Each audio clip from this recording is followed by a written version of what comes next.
नमस्कार दोस्तों, आप सभी का स्वागत है मेरे यूट्यूब चैनल पर। आज हम इस वीडियो में अभी हाल ही में 20 जून को DT+P का वार्डर का पेपर हुआ जिसमें पूछे गए क्वेश्चन को आज हम इस वीडियो में देखेंगे, जो कि जनरल अवेयरनेस का है। तो चलिए स्टार्ट करते हैं। महासागरीय धाराओं के जलवायु पर प्रभाव के बारे में निम्नलिखित में से कौन सा कथन सही है? महासागरीय धाराएँ समुद्र से तट की ओर चलने वाली हवाओं के साथ तटीय क्षेत्रों को जलवायु को प्रभावित करती है। बिल्कुल करती है, ठीक है।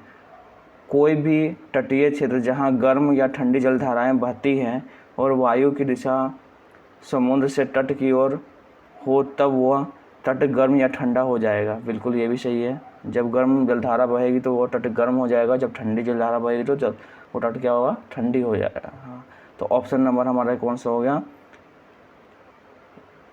दोनों सही है, 1 और 2, इसलिए ऑप्शन नंबर 2 राइट आंसर है। नेक्स्ट क्वेश्चन देखते हैं हम। M2 के संबंध में निम्नलिखित में से कौन सा सही है? M2 मतलब क्या होता है? M1 प्लस डाक घर बचत जमा। ऑप्शन नंबर 2 राइट आंसर है। नेक्स्ट क्वेश्चन देखते हैं हम। निम्नलिखित में से किस वर्ष में टीकाकरण अभियान, निगरानी और रोकथाम प्रयासों से जुड़े समन्वित प्रयास से चेचक का उन्मूलन किया गया था? तो चेचक का उन्मूलन कब किया गया था? 1980 में। Option number 3। गुरु ग्रंथ साहिब किस धर्म का पवित्र ग्रंथ है? तो गुरु ग्रंथ साहिब सिख धर्म का पवित्र ग्रंथ है। Option number 1। दीक्षा डिजिटल ऑनलाइन शिक्षा के लिए शिक्षा मंत्रालय की एक पहल, जिसमें कक्षा 1 से 12 और शिक्षकों के लिए QR कोडित पुस्तकें और विभिन्न विशेष सामग्री जुलाई 2022 तक की स्थिति के अनुसार कितनी भारतीय भाषाओं में उपलब्ध है? तो दीक्षा जो डिजिटल ऑनलाइन एक ऐप है वो 33 भाषाओं में उपलब्ध है। ऑप्शन नंबर 1 राइट आंसर है। नेक्स्ट क्वेश्चन देखते हैं हम। नर्मदा नदी के उत्तर में स्थित प्रायद्वीपीय पठार का वह भाग जो मालवा के पठार के अधिकतर भागों पर फैला हुआ है, उसे डैश के नाम से जाना जाता है? मध्य उच्च भूमि। दक्कन का पठार, पश्चिमी घाट, पूर्वी घाट तो है नहीं, ठीक है, तो मध्य उच्च भूमि है। निम्नलिखित में से किसने कुमार संभवम लिखा हुआ है? तो कालिदास, सभी को पता है कुमार संभवम के लेखक कालिदास, में एक द्योतम के लिए लेखक भी कालिदास है। निम्नलिखित में से हम देखते हैं कि कौन बैंक द्वारा वास्तव में नकदी शेष बनाए रखने की निगरानी करता है?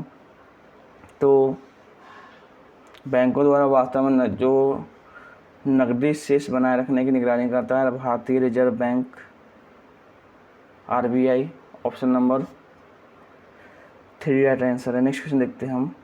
निम्नलिखित में से कौन सी नीति पत्तियों में हरित लवक, पार्श्व पराव वृद्धि और आपस्थनिक परो संरचना में मदद करता है?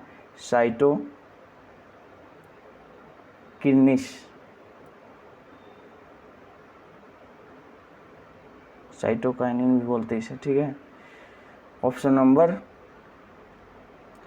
1 राइट आंसर है। नेक्स्ट क्वेश्चन देखते हैं हम। चंदन खैर वनस्पति निम्नलिखित में से किससे संबंधित है? देखो, जो चंदन और खैर ये वनस्पति है उष्णकटिबंध पर्णपाती वन से संबंधित है।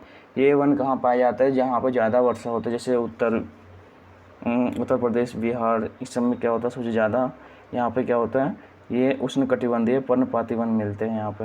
नेक्स्ट क्वेश्चन देखते हैं। ऑप्शन नंबर 1 राइट आंसर है। नेक्स्ट क्वेश्चन देखते हैं हम यहाँ पर। निम्नलिखित में से कौन सा पादप विकास नियामक शिखाग्र प्राधान्यता के लिए जिम्मेदार है? ऑक्सिन्स है। ऑक्सिन्स जो पौधे में पाया जाता है, ये क्या करता है?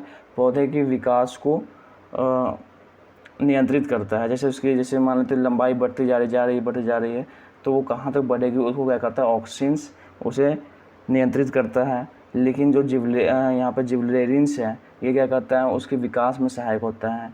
तने की मोटाई और उसकी लंबाई, ये कौन सा किस पे होता है निर्भर? जिबरेलिन्स पर, लेकिन उसको नियंत्रित कौन करता है लंबाई को? तो ऑक्सीन्स। ऑप्शन नंबर 1 राइट आंसर है हमारा। नेक्स्ट क्वेश्चन देखते हैं हम। भारत के पश्चिम घाट के बारे में निम्नलिखित में से कौन सा कथन सही नहीं है? पश्चिमी घाट का विस्तार महानदी घाटी से दक्षिण में नीलगिरी तक है। बिल्कुल सही है। पश्चिमी घाट का विस्तार महानदी घाटी से दक्षिण में नीलगिरी तक है। Option number 3 right answer. Next question देखते हैं हम। विशाखा पर्व भारत के किस राज्य में मनाया जाता है? विशाखा आंध्र प्रदेश में मनाया जाता है। Option number 4। भारत की जनगणना 2011 के अनुसार ग्रामीण क्षेत्रों में लिंगानुपात क्या है? तो लिंगानुपात ग्रामीण क्षेत्रों में 949 है। Option number 1। कुल उपयोगिता और सीमांत उपयोगिता के बीच के संबंध में निम्नलिखित में से कौन सा कथन सही है? देखो, जब मार्जिनल यूटिलिटी जो हमारा सीमांत उपयोगिता है, TU मतलब टोटल यूटिलिटी, कुल उपयोगिता के परिवर्तन की दर है। बिल्कुल सही है। जब मार्जिनल यूटिलिटी क्या होता है हमारा 0 होता है, तो टोटल यूटिलिटी क्या होती है? सबसे ज़्यादा हमारी हाई होती है, सबसे ज़्यादा होती है। सीमांत उपयोगिता 0 होने पर कुल उपयोगिता अधिकतम होती है, ये भी सही है। ठीक है, तो दोनों हमारा क्या होगा? सही हो गया। तो इसलिए ऑप्शन नंबर 3, 1 और 2 दोनों। नेक्स्ट क्वेश्चन देखते हैं हम। मनुष्य में कितने गुणसूत्र युग्म पाए जाते हैं? तो मनुष्य में कितने गुणसूत्र युग्म पाए जाते हैं? 23। Option number 3। पांग लहावसोल त्योहार भारत के किस राज्य में मनाया जाता है? पांग लहावसोल सिक्किम। प्रदूषण का तात्पर्य वायुमंडल में वायु के भौतिक, रासायनिक और जैविक रूपांतरण से है। तो मृदा प्रदूषण का तात्पर्य वायुमंडल में वायु के भौतिक, रासायनिक और जैविक रूपांतरण से है। Option number 1। नेक्स्ट क्वेश्चन देखते हैं हम। 2004 में भारत की निम्नलिखित में से किस भाषा को शास्त्रीय भाषा का दर्जा प्राप्त है? तो 2004 में तमिल भाषा को शास्त्रीय भाषा के रूप में दर्जा दिया गया। ऑप्शन नंबर 1 राइट आंसर है। नेक्स्ट क्वेश्चन देखते हैं हम। ग्रीगोर मेंडल, इसको ग्रेगर जो मेंडल भी बोला जाता है, ने निम्नलिखित में से किस पौधे पर अपना प्रयोग किया था? तो सभी को पता है मटर के पौधे पर उसने ग्रेगर जो मेंडल ने क्या किया था? अपना प्रयोग किया था। ऑप्शन नंबर 2 राइट आंसर है। अब प्रबंधन प्रभावशीलता मूल्यांकन के 5वें चक्र के अनुसार निम्नलिखित में से किस टाइगर रिजर्व को भारत में प्रबंधन समीक्षा में शीर्ष स्थान प्राप्त हुआ है? तो Periyar tiger reserve. Option number 3। ये सब करेंट अफेयर्स का क्वेश्चन है। ठीक है। भारत के संविधान के अनुसार भारत के राष्ट्रपति द्वारा राज्यसभा में कितने सदस्यों को के नाम निर्देशित किया जाता है? तो 12 सदस्यों का नाम निर्देशित किया जाता है। और अगर आर्टिकल पूछ ले तो आर्टिकल 80 के तहत राष्ट्रपति को यह अधिकार दिया गया है कि वो 12 सदस्य राज्यसभा में मनोनीत कर सकता है। Option number 4। नेक्स्ट क्वेश्चन देखते हैं हम। यह प्रावधान है कि किसी व्यक्ति को एक ही अपराध के लिए एक बार से अधिक अभियोजित और दंडित नहीं किया जाएगा। भारतीय संविधान के किस अनुच्छेद में है ये? अनुच्छेद 20। ऑप्शन नंबर 1 राइट आंसर है। नेक्स्ट क्वेश्चन देखते हैं हम। निम्नलिखित में से किस वर्ष में दीनदयाल अंत्योदय योजना राष्ट्रीय शहरी आजीविका मिशन का पहला चरण समाप्त हो गया? तो मार्च 2024 में समाप्त हो गया। Option number 4। भारत का पहला AI स्कूल 2023 में भारत के निम्नलिखित में से किस राज्य में लॉन्च किया गया था? तो केरल में। ये भी हमारा करंट अफेयर्स है, लेकिन 2023 का है। निम्नलिखित में से भारत का कौन सा संस्करण जलवायु पूर्वानुमानों में सुधार और जलवायु प्रभावों की भविष्यवाणी करने के लिए भारत के लिए पहला पृथ्वी प्रणाली मॉडल विकसित कर रहा है? तो भारतीय उष्णदेशीय मौसम विज्ञान संस्थान। Option number 2। नेक्स्ट क्वेश्चन देखते हैं हम, निम्नलिखित में से किस अवधि में द्वितीय ब्रिटिश मैसूर युद्ध हुआ था? 1980-84 में। निम्नलिखित में से किस देश ने जनवरी 2024 में अस्थायी ऊर्जा समाधान क्षेत्र में दोनों देशों के बीच सहयोगात्मक प्रयासों को बढ़ावा देने और कार्बन तटस्थ की दिशा में अपने संयुक्त वैश्विक लक्ष्य को आगे बढ़ाने के लिए ग्रीन फ्यूल्स अलायंस इंडिया पहल की घोषणा की थी? Denmark. Option number 2 right answer है। नेक्स्ट क्वेश्चन देखते हैं हम, अनमोल खरब किस खेल स्पर्धा से संबंधित है? तो बैडमिंटन से संबंधित है। नेक्स्ट क्वेश्चन देखते हैं हम, डैश जिसे सबसे शक्तिशाली चोल शासक माना जाता है 985 में राजा बना और इसमें से अधिकांश क्षेत्रों पर नियंत्रण बढ़ाया? राजा चोल प्रथम। Option number 2।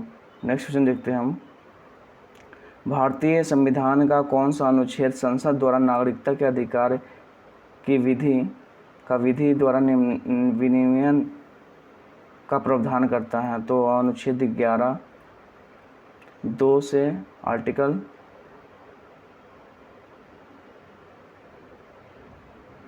2 से 11 तक भारतीय नागरिकताओं का उल्लेख किया गया है। भारत की जनगणना 2011 के अनुसार 0 से 6 वर्ष वर्ग में लिंग अनुपात निम्नलिखित में से कौन सा था? तो 0 से 6 वर्ष आयु के वाले बच्चों में, ठीक है, तो कितना है? 900। देखो सेंसर से ज़्यादा क्वेश्चन पूछे जा रहे हैं यहाँ पे। 919। ऑप्शन नंबर 1 राइट आंसर है। निम्नलिखित में से कौन सी अंतरिक्ष एजेंसी आदित्य L1 मिशन को सहायता प्रदान करने की में महत्वपूर्ण भूमिका निभा रही है? तो कौन है? ESA यूरोपीय स्पेस एजेंसी। जनवरी 2024 में सामाजिक न्याय और अधिकारिता मंत्रालय द्वारा सर्वेक्षण के लिए कितने शहरों की पहचान की गई है, इसमें लक्ष्य जिला और नगरपालिका अधिकारियों को हॉट स्पॉट की पहचान करने और 2026 तक इन स्थानों को भिक्षावृत्ति से मुक्त बनाने में सहायता करना है? तो कितने हैं? 30 शहर ऐसे हैं जिसकी पहचान की गई है। ऑप्शन नंबर 3 किसान संपर्क अभियान अप्रैल 2023 में निम्नलिखित में से किस राज्य केंद्र शासित प्रदेश में शुरू किया गया था? तो जम्मू कश्मीर किसान संपर्क अभियान। भारतीय संविधान का निम्नलिखित में से कौन सा अनुच्छेद उच्चतम न्यायालय की स्थापना और गठन का प्रावधान करता है? तो अनुच्छेद 124 उच्चतम न्यायालय का उल्लेख किया गया है। उच्चतम मतलब सुप्रीम कोर्ट, वही हाई कोर्ट का पूछ लिया 214।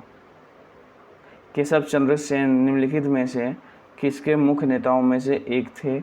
तो केशव चंद्र सेन ब्रह्म समाज। भारत के किस शहर में SAFF चैंपियन 2023 में की मेजबानी की गई है? तो बेंगलुरु।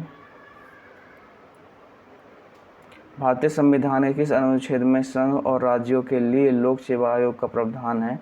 तो संघ और लोक सेवा आयोग का प्रावधान आर्टिकल 315 में किया गया है। UPSC।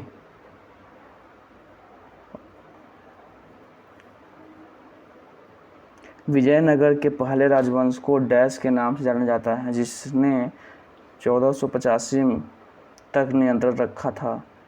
संगम राजवंश को। Option number 2। तो ये आपके 40 क्वेश्चन जीके के कंप्लीट हो गए। आई होप वीडियो आपको अच्छा लगा होगा। अगर वीडियो अच्छा लगा तो लाइक करिए, सब्सक्राइब करिए, शेयर करिए। मिलते हैं नेक्स्ट वीडियो में। जय हिंद, जय भारत।